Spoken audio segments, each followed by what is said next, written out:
श्रीमद् भगवत गीता यथारूप अध्याय 13 प्रकृति पुरुष तथा चेतना। श्लोक 13.1 एवं 2। अर्जुन उवाच प्रकृतिं पुरुषं च एव क्षेत्रं क्षेत्रज्ञम् एव च एतत् वेदितुम् इच्छामि ज्ञानं ज्ञेयं च केशवा। श्री भगवान उवाच इदं शरीरं कौन्तेय क्षेत्रम् इति अभिधीयते एतत् या वेत्ति तं प्राहुः क्षेत्रज्ञ इति तत्विदा। भावार्थ, अर्जुन ने कहा, हे कृष्ण, मैं प्रकृति एवं पुरुष, भोक्ता, क्षेत्र एवं क्षेत्रज्ञ तथा ज्ञान एवं ज्ञेय के विषय में जानने का इच्छुक हूँ।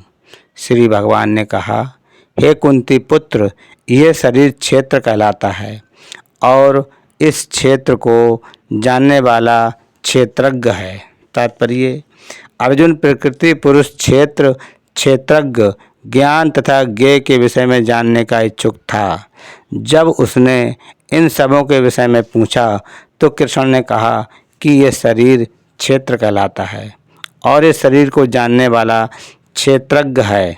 ये शरीर बद्ध जीव के लिए कर्म क्षेत्र है।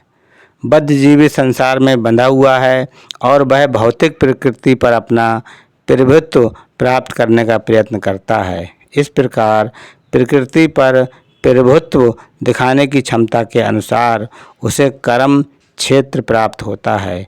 ये कर्म क्षेत्र शरीर है। और ये शरीर क्या है?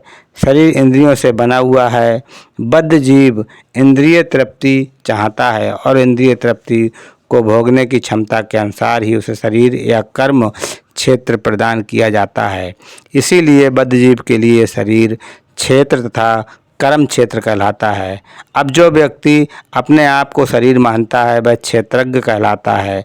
क्षेत्र तथा क्षेत्रज्ञ अथवा शरीर और शरीर के ज्ञाता देही का अंतर समझ पाना कठिन नहीं है। कोई भी व्यक्ति ये सोच सकता है कि बालकाल में वृद्धावस्था तक उसमें अनेक परिवर्तन होते रहते हैं, फिर भी वह व्यक्ति वही रहता है। इस प्रकार कर्म क्षेत्र के ज्ञाता तथा वास्तविक कर्म क्षेत्र में अंतर है। एक बद्ध जीव ये जान सकता है कि वह अपने शरीर से भिन्न है। प्रारंभ में ही बताया गया है कि देहिनो अस्मिन, जीव शरीर के भीतर है और ये शरीर बालक से किशोर, किशोर से तरुण तथा तरुण से वृद्ध रूप में बदलता जाता है और शरीरधारी जानता है कि शरीर परिवर्तित हो रहा है। स्वामी स्पष्टता क्षेत्रज्ञ हैं।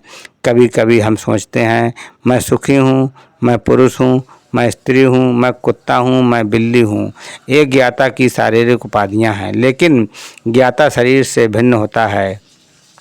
भले ही हम तरह तरह की वस्तुएं प्रयोग में लाएं, जैसे कपड़े इत्यादि, लेकिन हम जानते हैं कि हम इन वस्तुओं से भिन्न हैं। इसी प्रकार थोड़ा विचार करने पर हम ये भी जानते हैं कि हम शरीर से भिन्न हैं।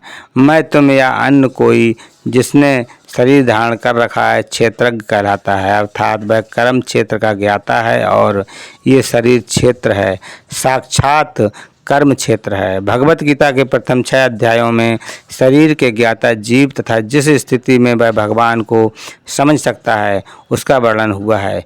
बीच के 6 अध्यायों में भगवान तथा भगवान के साथ जीवात्मा के संबंध में एवं भक्ति के प्रसंग में परमात्मा का वर्णन है। इन अध्यायों में भगवान की श्रेष्ठता तथा जीव की अधीन अवस्था की निश्चित रूप से परिभाषा की गई है। जीवात्माएं सभी प्रकार से अधीन हैं और अपनी विस्मृति के कारण वे कष्ट उठा रही हैं। जब पूर्ण कर्मों द्वारा उन्हें प्रकाश मिलता है तो वे विभिन्न परिस्थितियों में यथा आर्थ, धनहीन, जिज्ञासु तथा ज्ञान पिपासु के रूप में भगवान के पास पहुंचती हैं, इसका भी वर्णन हुआ है। अब 13वें अध्याय से आगे की व्याख्या हुई है कि किस प्रकार जीवात्मा प्रकृति के संपर्क में आता है और किस प्रकार कर्म, ज्ञान तथा भक्ति के विभिन्न साधनों के द्वारा परमेश्वर उसका उद्धार करते हैं। यद्यपि जीवात्मा भौतिक शरीर से सर्वथा भिन्न है, लेकिन वह किस प्रकार उससे संबंध हो जाता है, इसकी व्याख्या की गई है। हरे कृष्णा।